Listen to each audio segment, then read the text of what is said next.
Today we'll be talking about all the ways in which we can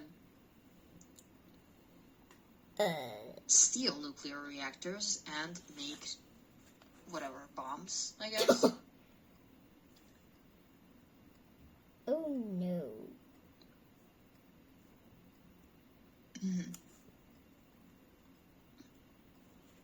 I should make it all capital. So, There you go. yeah, caps. Perfect. Exactly. So we introduced the trilemma moment. Yep. Look at the trilemma. You can say trilemma if you want, it's fine. If every single energy source fails at least one critical test, why does this prove that the author's final solution, a combined approach, is the only scientifically logical conclusion? Do you understand this? If everything fails at least one thing, why is this the solution then? A combined approach. Because a combined approach, like, one of them can fix the other, and the other can fix the other. It just fixes each other's problems. Oh, and Okay. Just something I need to mention. I don't think Mm-hmm. kidnapping the reactor, like, this problem could be saved by the sun and the wind. Oh. Why? Because, well, I don't think solar and wind could exactly move or send a fireball at whoever kidnapped the reactor. Okay, so out of the three, you think that the most dangerous one is the reactor? Well, I guess the nuclear, because if someone kidnaps or if someone tries to use this as an advantage to blow up Canada, then that would, For example? that would not be that won't be ideal. Why Canada, though? I don't know. Today I saw this video that Apollo and Friends posted. Yes, the name is literally Apollo and Friends. So it's about a Okay, got it. African gray named Apollo, and there's two other small parrots that's called Soleil and Ophelia. Because I watched it before. Aww. So they mentioned. I think one of them is a Canadian. So I just randomly said Canada. Okay. Well, Canada and Canadians are very famous for being very nice and friendly and thanking everyone all the time and not wanting to engage in a discussion or a fight, which I don't know whether that's a myth or no, but yeah, that's what they're famous for. And of course, maple. Yeah. And it's a pretty big country. Okay. Great answer here, by the way, I must say. Very, very short and precise, just how I like it. Moving on. Why use these specific academic words? So, again, we have a photo here. This is about nuclear energy, high-tech, formal, and industrial. Look at this. Let's read this. If you were writing a scientific report, which words would you choose? Form your hypothesis now. We will uncover the exact reasons in paragraphs F and K. Brilliant brains. Okay. Sorry. Okay. No, it's fine. Don't apologize. Instead of a big increase, we have what? A steep increase. Yes, just like what's pictured here. It's a very steep increase. Yes. And instead of use nuclear energy, we have utilize nuclear energy because it's very formal if they ask that.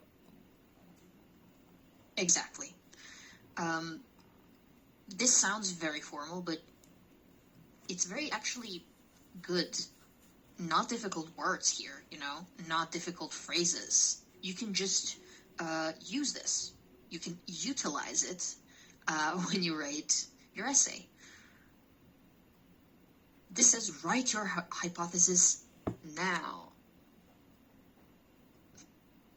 The author uses steep instead of big and utilize instead of use because that's really formal. It's really okay, useful. something else. Why else? Good. Perfect, nothing to add. One more thing here. Look at this photo. How does it make you feel? It makes me feel like this place is about to be nuked. Why? Why that? Because I don't know why, but just this house just makes me feel intense. Intense? Okay. I think I know. Wow, that's a gigantic smile. Yeah.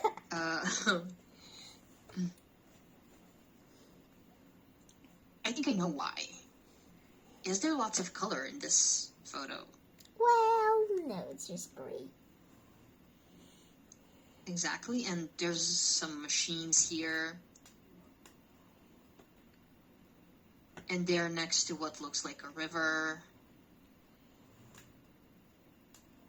I think just your brain naturally doesn't like these things together because we instinctually want to protect nature, right? We want nature to stay clean, and when you see gigantic gray buildings, it kind of tells me that not everything is right with nature.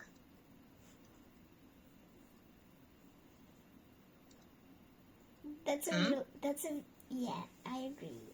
That's a very suspicious looking reactor.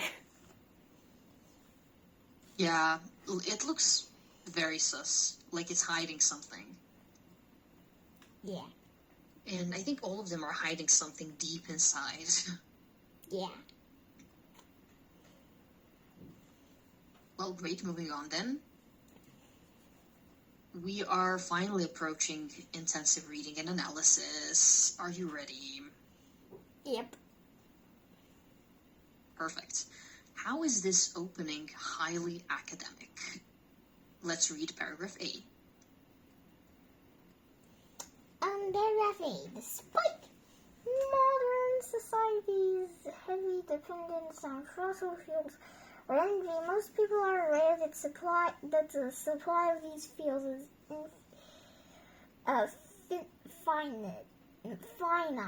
As oil and other fossil fuels become more costly and difficult to find, researchers are looking at alternative energy sources, including solar, wind, and even nuclear power. But which substitute, if any, is the right one? Which substitute, if any, is the right one? What is a substitute? I know a substitute teacher. Good, that's exactly it. Who is substitute teacher? Why do we call them substitute? Because they're like something that replaces. That means something exactly. that replaces something. So it's. Oh wait, no, I get it. Like I need to move you away. Wait, I need to move you away right now because you're not involved right now. So. Okay, let's set the scene. So right now, So right now, they use fossil fuels. That's a little bit too orange. with this. Okay, so people use happy fossil fuels, but one day they will run out. And this is a dead fossil fuel. And the substitute is something that replaces this dead fossil fuel. So it just disappears. And then there's the substitutes. There's the nuclear and the sun, which looks like an egg omelet. And the wind.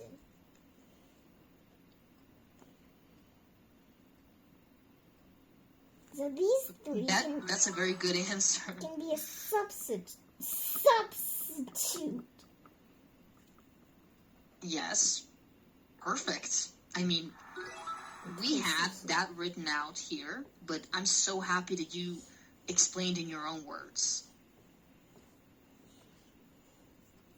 Okay. Great.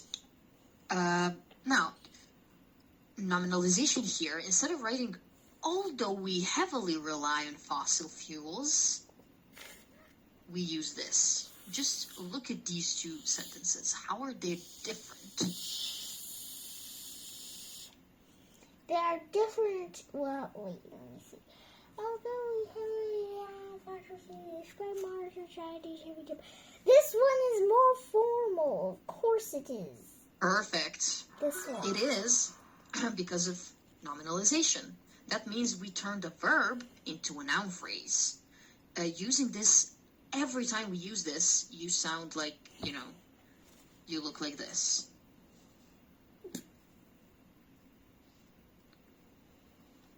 I mean, it's true.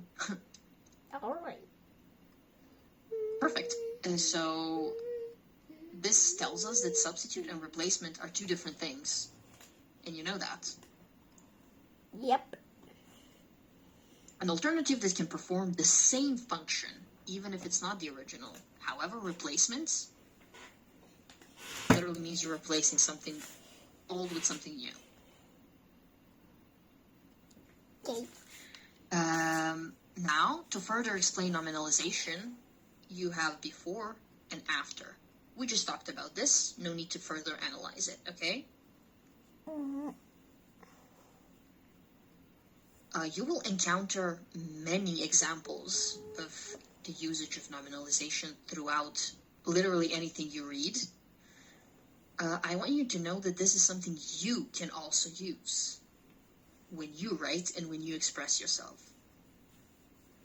Of course, if you want to sound like the wise Gemini. Okay. Find the evidence. Find the exact noun phrase the author uses to express this.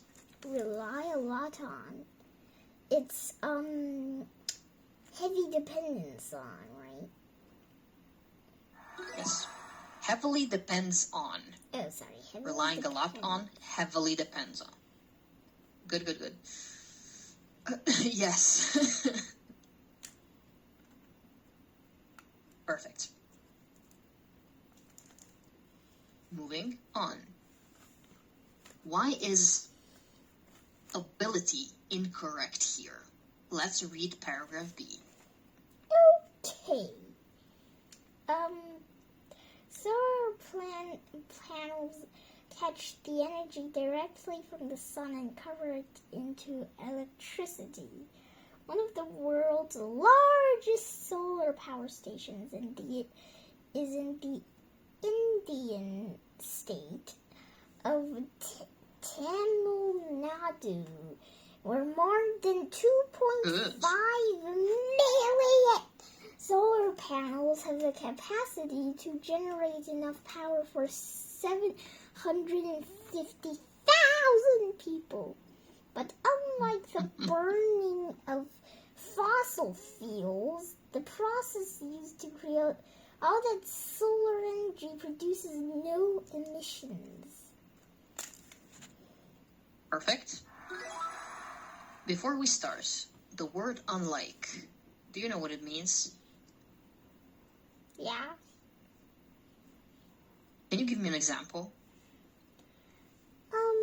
in a sentence? Unlike the beluga, orca whales are more aggressive. Perfect. Our focus here is on collocational strength. What does this mean, you ask? Well, in academic English, capacity and ability are not interchangeable. That means one cannot substitute the other because they don't have the same meaning. They don't hold the same weight. The distinction depends entirely on the nature of the subject. Look at this. What do we use capacity for? Can you read this? It's used for inanimate objects, systems, or machines. Focuses on volume or output. Good. Volume. And ability? Ability is used for living beings, humans, animals. Focuses on skills or intelligence. I like that they use emojis. Yes. It's, something that's close to kids, I guess. In this case, what would inanimate objects be?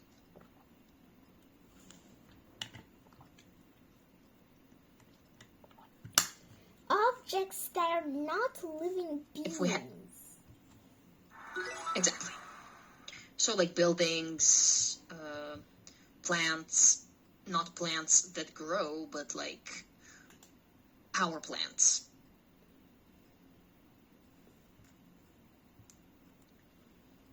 If this were a Venn diagram, they would have an intersection here. A potential in power.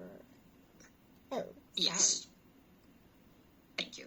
I have to remove all of this, sorry. This is something that you understand, I take it. Do you? Yes. Yes, so we use these two words for different occasions to address different natures of the subject. In the but drill, apply the matrix. Sorry, I just farted. A computer's storage capacity. A student's ability to solve math problems. The student must be very smart. Okay, that's true. Why did you choose each of those? Can you explain? Because a computer is not a living thing and a student is a living thing. If a student wasn't a living thing, then everyone in the classroom when they go to school would be statues. Absolutely yes. Very good. Moving on. Why use be instead of are here? This is one of my favorite things in English grammar. Let's see. Let's read paragraph C. Today, however, solar power provides less than 2% of the world's energy. Primarily because the cost of the panels is still very high. But price is only one issue. Clouds and darkness also cause solar panels to produce less energy. This requires that additional power sources such as batteries be available. That B is Oxford word. Okay. This requires that additional power sources be available. Yeah. Why didn't they say are available?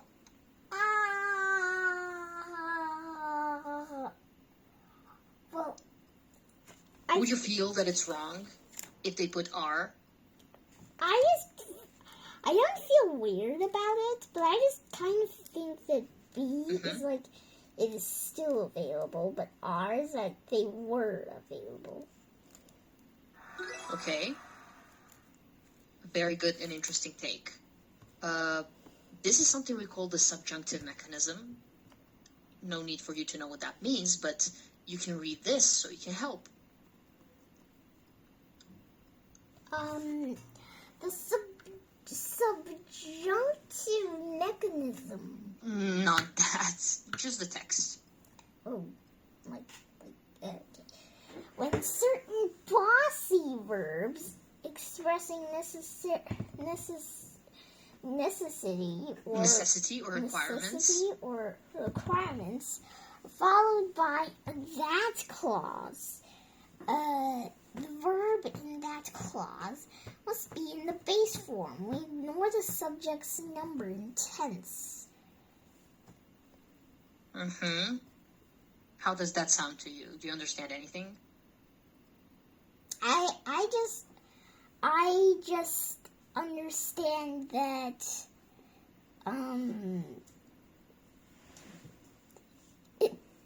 I just understand that no, I just understand bossy words. I don't understand anything else. Okay. I can give you some examples. I'll put them here.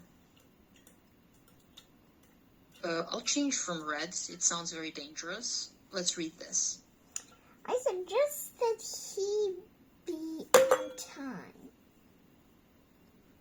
Not is. Mm-hmm. The doctor recommends that she be examined, not is. They insisted that we be quiet, not are. It is essential that everyone be present, not is. Good. The only thing that you need to remember here is this. When do we use this? Okay. We use it after recommendations, suggest, recommend, advise. After demands, that's why they call them bossy verbs. Insist, demand, require, and importance or necessity. If you need something, if it's important that, it's essential that, it's necessary that. This is when we use the subjunctive.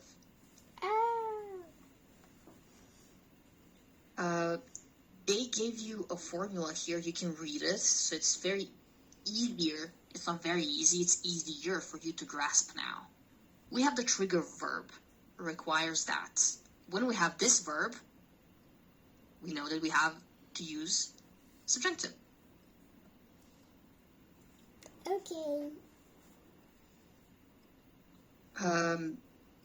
Okay. Any questions? I don't have about this?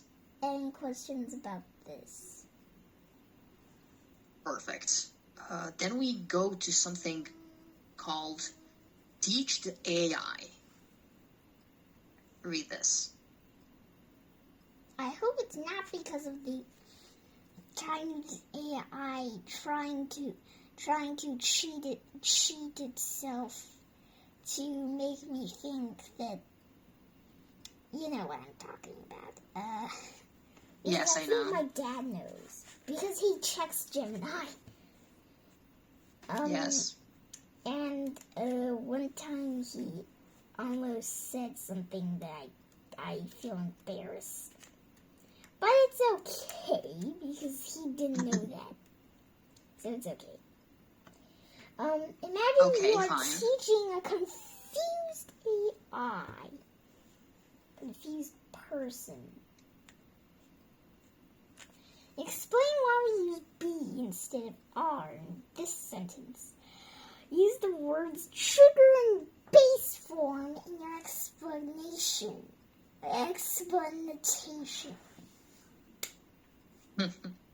Explanation. You can think of this. You can give it a thought. Think it over after the class, and maybe you can write your answer to me. Or maybe you can prepare and explain this to me in the next class. What do you think? Okay. I agree. Perfect. We're done for today. If you don't have any further questions, I will say goodbye to you now, and I'll see you tomorrow. Okay, see you tomorrow. Oh, and just a quick update. I don't know why Emo is so silent right now. Maybe he's not on. He's turned off. Well, we didn't do anything to him. He would turn off if he doesn't have enough batteries. I think he just can't see. Yeah, maybe he just fell asleep. He just can't see because he's under loads of blankets. He can't see anything, so he just feels bored, so he just stays there. Yeah. True that. Well, I'm saying goodbye to you and Emo. I'll see you guys tomorrow. Okay, see you tomorrow. See you tomorrow. Bye. See you.